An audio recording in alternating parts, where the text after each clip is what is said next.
Wing Chun, let's get fucking violent. Listen, I get it, and it may seem that I'm picking on some of the martial arts out there, and I know I've been going at the Applied Wing Chun crew for a little bit, but I'm going to keep going at it because they're who's popping up in my feed. We have to stop misrepresenting what Wing Chun is, and sadly, YouTube has destroyed the ability to do that. We get drills. A lot of it is just display Wing Chun. What we would say is if you, the new student, came out and said, hey, listen, I want to check out Wing Chun, let me see something, and we do a demo for you. That's what Wing Chun has become. And you know what? I'm older. I started the YouTube channel, I think I was still in my 30s, and now I'm 50, and I'm past the point where I have anything to fucking prove. And it's you guys who are out nowadays, you didn't fight.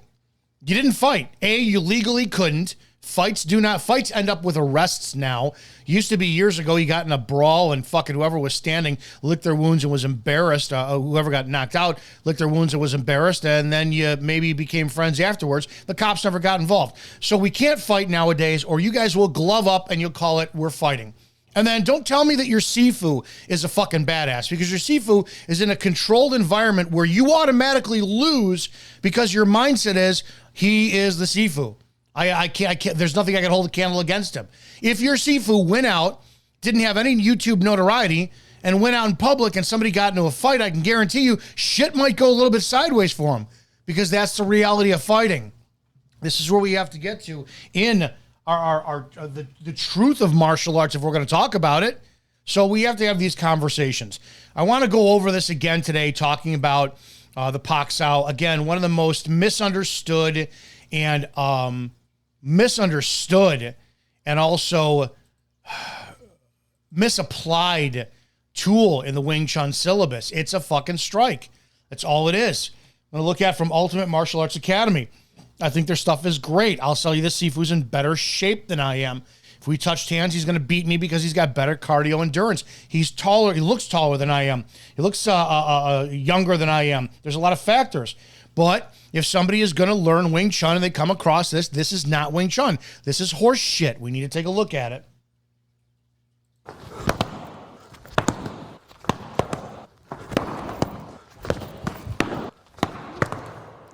Fix your Pak Sau. So in this video, I want to run through a few key points when working on the Pak Sau, so that way you can learn to develop a really strong Pak Sau and maybe fix a few bad habits you may have. Now, the Pak Sau is one of our most fundamental Wing Chun techniques. Now, whenever I'm, say, scrolling on social media, I see a lot of people, demonstrating their Pak Sau drills and even their applications. And for the most part, you see people doing exercises where they shoot a Pak Sau and then they punch, but really you can tell they've never tried to apply that drill or that technique on a training partner, much less use it in a real fight. Because you can see that... I'm so sick of this shit. I've been doing YouTube since 2012, and everybody in the forums, a real fight. You guys don't know what a real fucking fight is. A real fight is out of ambush. A real fight is disgusting. Let me tell you something. The more real fights you get into and the more that you understand violence, the more you respect it. The more you respect it, the more you don't want any part of it. And we throw this term around. I've been guilty of it for years, right? Real fight. Real fight. A real fight has somebody with their nose busted open, their blood pouring out. I mean, Jai Harman, legitimate fucking badass from England. Years ago, put a video up. Jai is a student of, I'm going to mispronounce this, Wai Zhang Peng, I believe that's how you pronounce it, somebody that I need to do content on. And Jai, who is, the guy's a fucking monster, and he knows how to fight, posted a simple video. He was attacked. This had to be 10 years ago. And the video he simply put was the fuck around, find out video. Some guy who attacked Jai was on the ground with his face busted open, and Jai just turns the camera back up to himself, says, fuck around, find out, and he walked away. It was horrific. Horrific. Clearly got taken down, all this shit. That's a real fight. It's stuff that you don't want to do to somebody else. When you're in a real fight, nothing that you do is going to be seen, is going to be felt. You're not going to remember what you do in a real fight. MMA fight, sure. Boxing fight, sure. Controlled environment, sure. I'm sorry.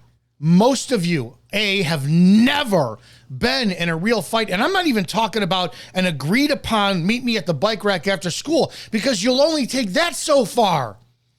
A real fight is fucking the worst. One of the worst things that can happen to you. Not only physically to you, but what you could do to another human being. It is not fun to hurt people. But as men, it's something that we crave, right? It's something that's in our DNA, and we talk about it, and we obsess about it. But I'm telling you, it's like post-nut clarity, right? After you wind up blowing and you're like, oh, I can't believe that I used that. Then you're like, oh, you beat this, you hurt, you injure, you do something to another fucking human being. And then you're like, I can't believe I did that.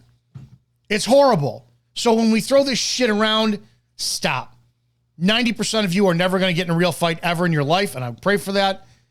And those of you who do, man, I'm sorry you went through that experience. So stop pretending that the dojo mockery that we're talking about, real fight shit, because you guys just are not mentally prepared for a real fucking fight at all.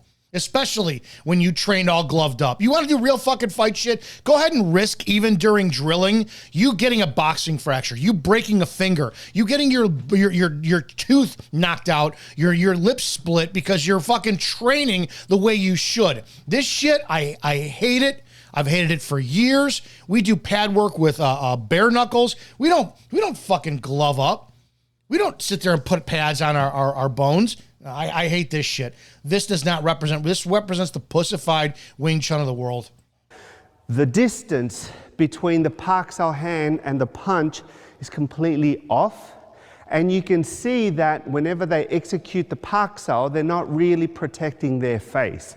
See, whenever you're drilling a Pak Sau, and for the most part in the Wing Chun community, a lot of people would just work on simple drills, like, for example, square stance, and the person would just punch, thrusting punches, and they do exercises like this, and then they go in with a punch. So they go boom, boom, boom, right?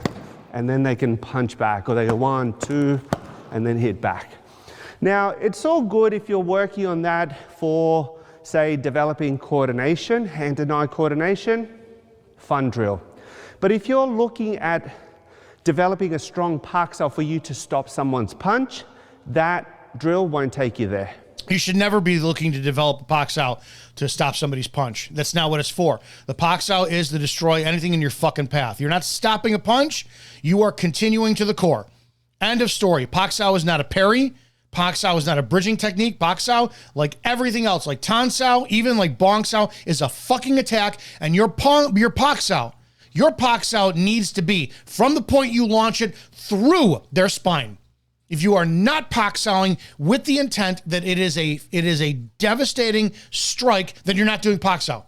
You have to remember too, Wing Chun, it was derived, right? The legend, it was derived from a smaller woman trying to overtake a man. Well, the only way she's ever going to do that is if she makes her punches feel like they're all 90 pounds of body mass. Because we're going to say that back then, if the average Chinese man was 135 pounds back in this time, that means the average Chinese woman was 100 pounds. So how are you going to put 100 pounds into a punch? There's only one way. You advance. You put your body mass in every single strike as you step. The fact that almost every single fucking Wing Chun school in the nation starts their Pak Sau off of as the bridging technique from a static position means that none of you fuckers knows what it is, and you're all doing it wrong. It is an attack, plain and simple. The Pak Sau goes to the spine, the core, the center of your enemy. And if it hits something along the way, then you did your job. Now, why? Because for the most part, someone attacking you won't attack you square on with a Yat Chi Chung Choi, a Wing Chun punch. Chances are they're going to come at you either with a jab or a cross. So that's why in Applied Wing Chun, you'll see that we always defend against other forms of attacks, other types of punches, not Wing Chun punches, because the chances of you... And that should be the number one focus on Wing Chun and why he and everybody else is wrong. Because you don't know if somebody's a boxer, a Thai boxer, a kickboxer, a BJJ, a wrestler, a Southern praying mantis. You have no idea what they are. So if you're defending against something, you've already fucking lost. You should be thinking attack. The simultaneous attack and defense in Wing Chun has been misunderstood from day one. Well, instead of block punch, we attack and defend at the same time. Wrong.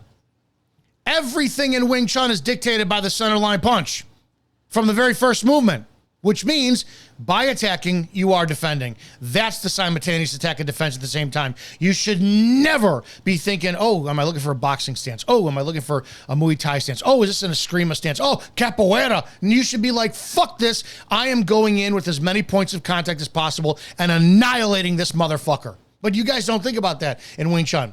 You teach the same rhetoric bullshit that I used to teach. My teachers taught me, everybody else learned across, and we never talk about the reality. Wing Chun is supposed to be simple, right?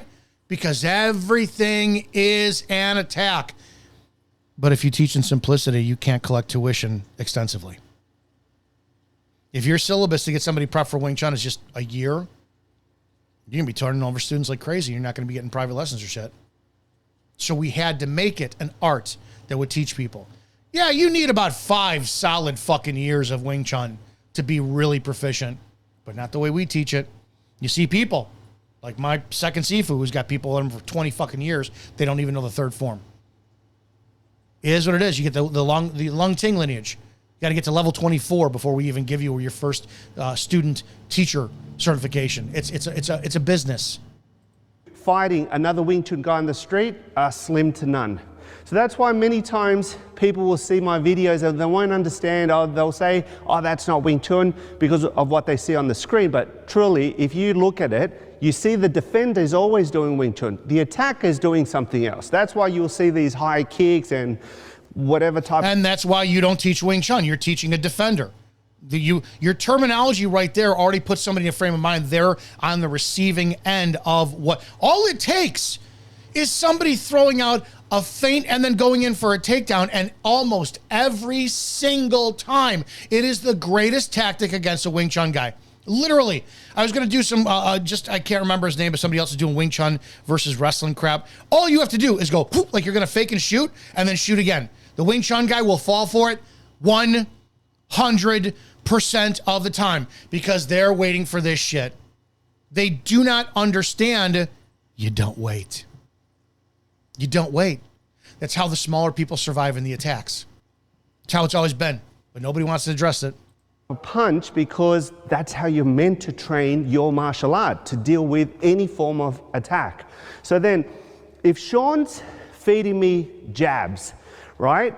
Now, he comes in with a jab slowly and I try to do a Pak Sau. Let's say I'm trying to apply the same Pak Sau I was doing just a moment ago here.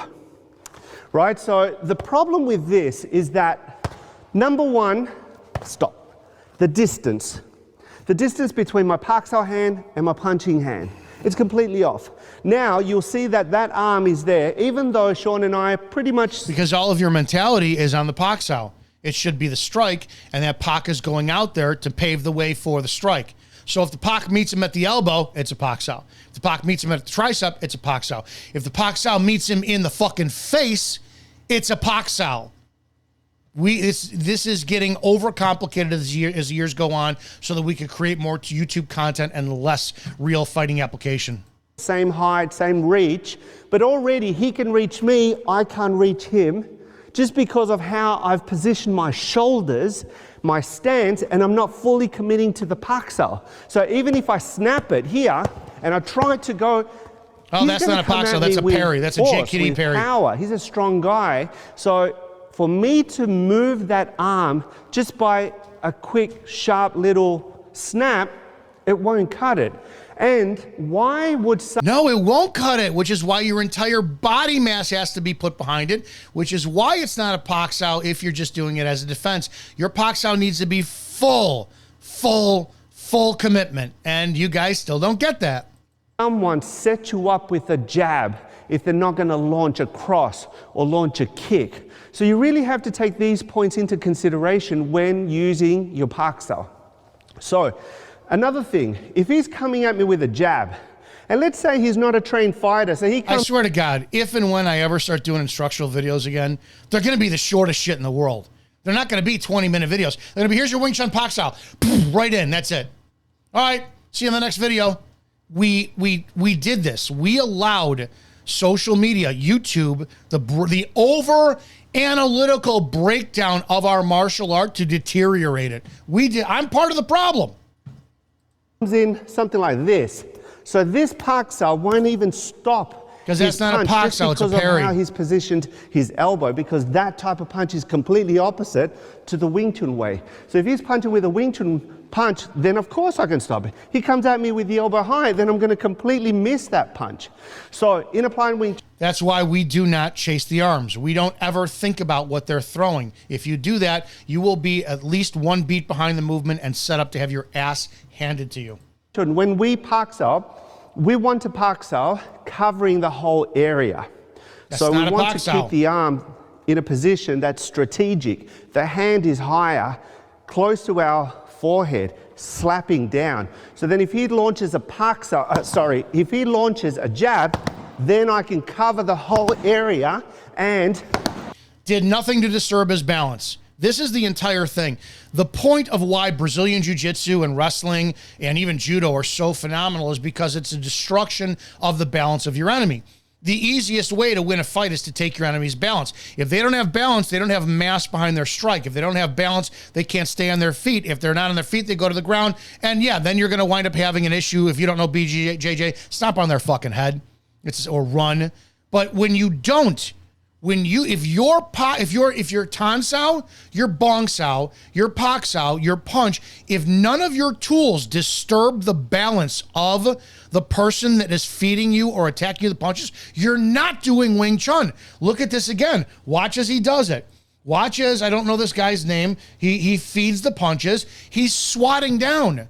Well, again, a half-ass feint is going to get you to do this shit. You're extreme. You're open. You're kickboxing at this point, and you're going to lose. You cannot responsibly pass this off as Wing Chun because people are going to see this and say, I want to learn this, and they're not learning Wing Chun. They're learning garbage. But watch the Pak Sau, and let's see if the guy in the green shirt, let's see if his balance is disturbed at all. In a position that's strategic. The hand is higher, close to our forehead, slapping down. So then if he launches a Pak Sau, if he launches a jab, then I can cover the whole area. No, his balance is fine. That Pak Sau needs to be directed right into the spine of the person. That's the centerline focus. If you rock them the fuck back, that's the attack. This is not Pak Sau. This is deflective bullshit, JKD, kickboxing. It is not Wing Chun. Area and commit to my punch. Now, again, in applied Wing Chun, we use the shoulders, we use the hips, we use the stance. So that way when he's punching, boom, I can easily reach his face and I am redirecting his punch with my Pak Sau with a fair amount of force, not because I'm... And you're never going to see it work in real time. It's not going to happen. It's not. It can't happen. The jab itself, you have to be certain that the jab is almost never, unless it's an MMA or if it's a boxing, the jab is almost never connected. The jab is meant to distract you. You throw something out, but that jab could have been thrown out 4 inches just to get you to go and react to it. Oh, yeah, the jab is a feeler, set up contact, boom, there you go. But the jab it's a feint. And if you're swatting down the position and not extending yourself to an attack to the opponent, you're not doing Wing Chun. You know, trying to overpower, but just because I am a pretty strong guy, so if I have power, why not use it? What we don't do in Wing Chun is fight power with power. That's completely opposite to our principles and theories. I disagree with that. You know, I am an amateur power lifter. I have been lifting weights since I was 15. I am a very strong man, and I will fight power with power. I will fucking use everything I have You know, like I said, we need more snake in Wing Chun. What is snake? Snake is a constriction, right? If I get my hands on you, it doesn't matter if it's the back of your tricep, if it's your love handles, if it's right where your pec meets your chest, I will constrict like the snake. I will bite like the snake, and I will rip those fucking muscles, that fat adipose, wherever it's pain, I will grab, twist, and then power that into you just like anything else. 100%. And I will use that structure to force and muscle my way in to make sure you can't fucking go anywhere. 100%. But if he's coming and I'm slapping, I'm redirecting, and then I'm able to reach the target with my stance, then that's how you want to use your Pak Sau. Now let's say that's a compass stance. That's a compass stance. There's no power in it. There, he is going from a squared stance just to blading. So he's pivoting. When I say compass, I'm referring to the math tool that has a pin and a pencil, and you pivot on the pin, the sharp metal pin, or you turn it on there. That's what this step is. Okay, so you watch it. His left leg, which is closest to the camera, is going to stay, and all he's going to do is pivot on that left leg and step in the right leg. There's no power in that. There's extension, but there's no amplification of your mass in this step at all. Slapping, I'm redirecting, and then I'm able to reach the target with my stance, then that's how you want to... The power would be, once he's here, if he pushes off of his rear leg into the opponent, that's where the power is. That initial stance, stepping and pivoting, there's no power. And then I'm able to reach the target with my stance. That's upper body, that's shoulder. Put your fucking legs into it. Go do some squats. Then that's how you want to use your Pak Sau. Now let's say he comes at me with a 1-2. And I see the first punch coming at me, boom, and I've set it up, but I see the second one, then I just cross the slap, and a Pak Sau on the opposite side. So that's what we would call double Pak Sau. He comes at me here. So I slap. Now on the first one, he's coming here.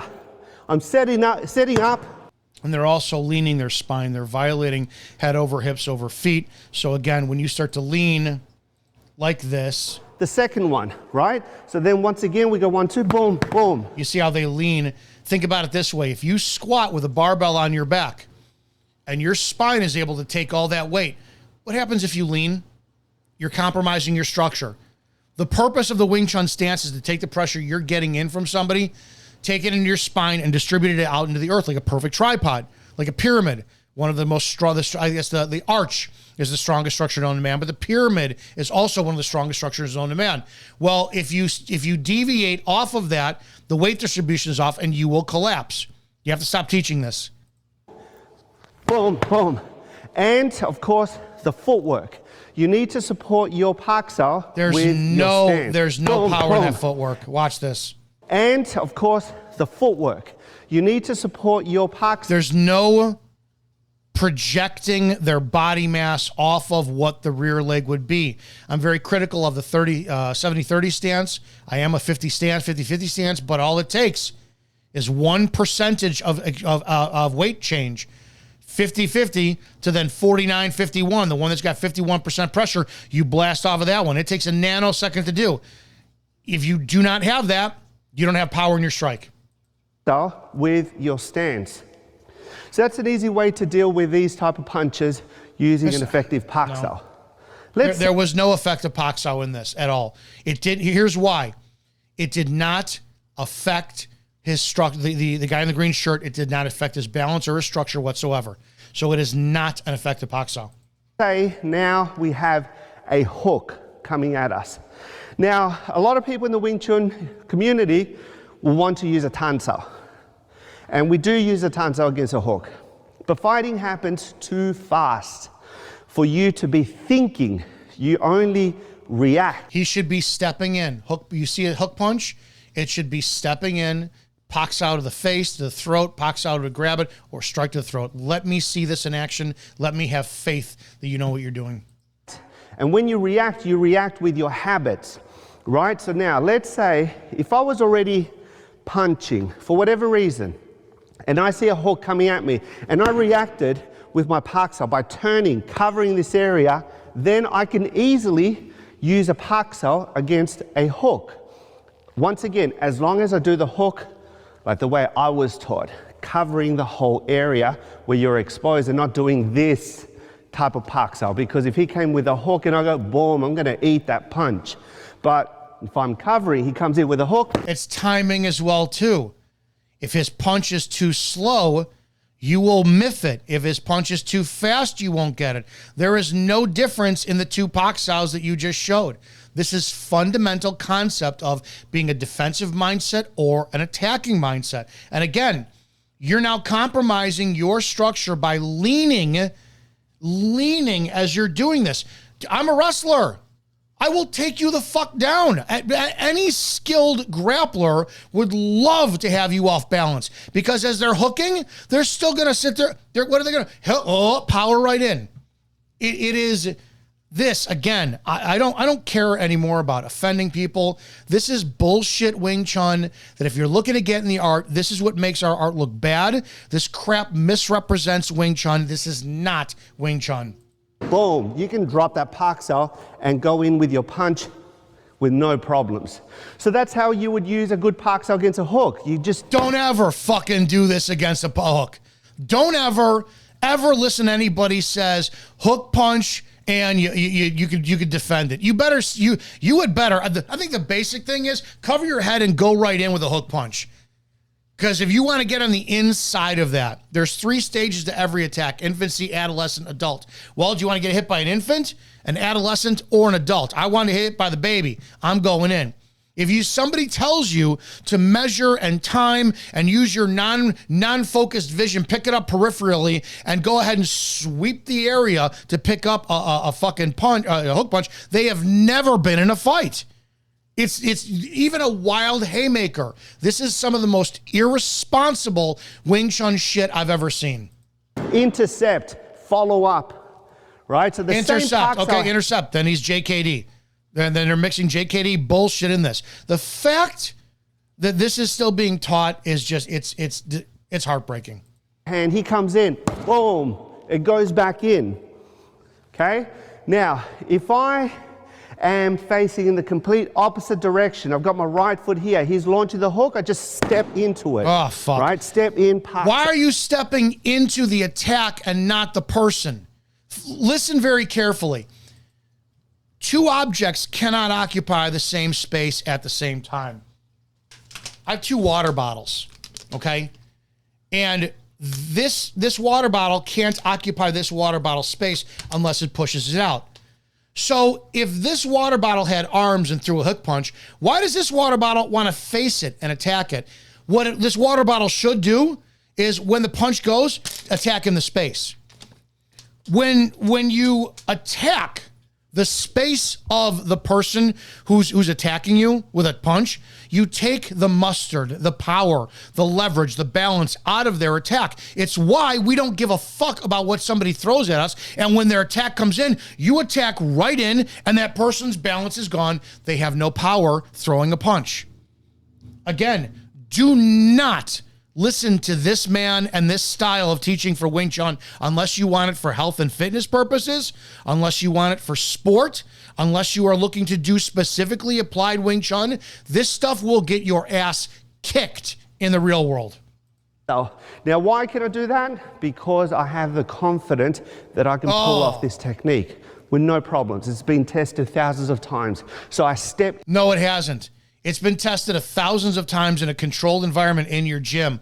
You have no idea the timing, the mass, the force, the power behind any type of strike being thrown, right? So why worry about these things when this is what's important? When you attack the core, no one has any power in their strike or kick. It's physics, but we're just going to ignore this. In with confidence. I push my horse forward, cover the area, and take over his center.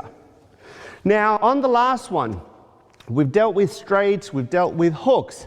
But again, there's a chance that he may come low, right? Like a low jab. So if I see that opportunity for me to use a Pak Sau, boom, I'm easily gonna... No power.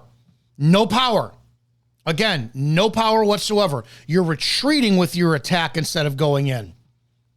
Retreating with your attack instead of going in. Apply that and then follow up. No issues. So what I'm doing here, once again... Low would be a Gan Sau. Low would be a Jump Sau, but it still goes in. Low wouldn't be a Pak Sau. You have no power when you're going down. It needs to go in. I'm just covering, right, the area where I'm exposed, because I always tell my students, do you know where your opponent's going to hit you? Absolutely not. Is, no, we don't. So hit them in the core. Hit them where the spine is. This is why we chase the sternum. It's the easiest thing to keep focus on, and it's the easiest thing to track. You always go and attack that. No matter where they're at, you can still find where the torso is and the spine, and you attack that. That's why you always have to use your hands strategically in order for you to stop these punches. So if I'm thinking... You don't want to stop the punches. You want to stop the person who is throwing the punches, and we attack the person attacking. Fuck the hands. Fuck the weapons. You attack that. Years ago, I talk about this all the time. It was Randy de Guzman that turned me on to Wing Chun back in 1996. And it was his cousin Mike that used to teach him Wing Chun. And Randy, we worked at Fridays together. Randy would teach me, Pak Da drills, back fist drills, all this stuff he learned from Mike. Mike's favorite fucking move, when we went out to the club, I haven't seen this guy in, oh my God, 30 plus years maybe? No, that's 30 years since. I haven't seen him since like 97. His favorite move was to kick someone in the sternum. We went to a bar, fucking Fever nightclub. I was 22 years old. Fight breaks out. Mike, boom, picks up, heel, right in the solar plexus, done. That guy's coming forward. Boom, done. Done. That's the point of Wing Chun. You attack the attack. They can't fucking get anything at you. Thinking of using Pak Sau, I'm not going to hold my Pak Sau from the center, right? I'm not going to hold my hands here in the middle. I'm going to hold them where I know that I can cover the area where the other guy potentially could punch you. So that way when he comes in, boom, I can follow up easily with a low... No, you can't. And especially if you're backing up on terrain you don't know, you step back like that, you're on gravel, you're on wet pavement. I hope you're able to sit there, catch your fall, and not bust your face in the pavement. Pak Sau. And because he's coming in, I'll just bring my leg back. Bring my leg back just to buy some room, to buy some distance, and then I can easily follow up. Okay, so let's recap. So if he's coming at me with a jab, just a jab, boom. He comes at me with a cross, a 1-2, go boom, boom. A hook, boom, low, boom. So this is how you would fix your Pak Sau and make it as effective as it can be. So guys, if you lived in fantasy land and you want to absolutely get your ass kicked in a fight, I have never seen a worse fucking video just completely aborting the concept of what a Pak Sau is. Everything this man said in the Pak Sau video, stay away from. It will get you hurt in a fight unless you go to his school where they all know what they're doing, because this is how they train and you're in a controlled environment. This is not Wing Chun. This is horse shit. Stay away from it. Do not forget, go to Patreon, Izzo Wing Chun, become a member. Join us for our great martial arts training hall every month. We're probably going to wind up making that a weekly thing. We love to see you there. Guys, as always, stay fucking violent, and I'll see you on the next video.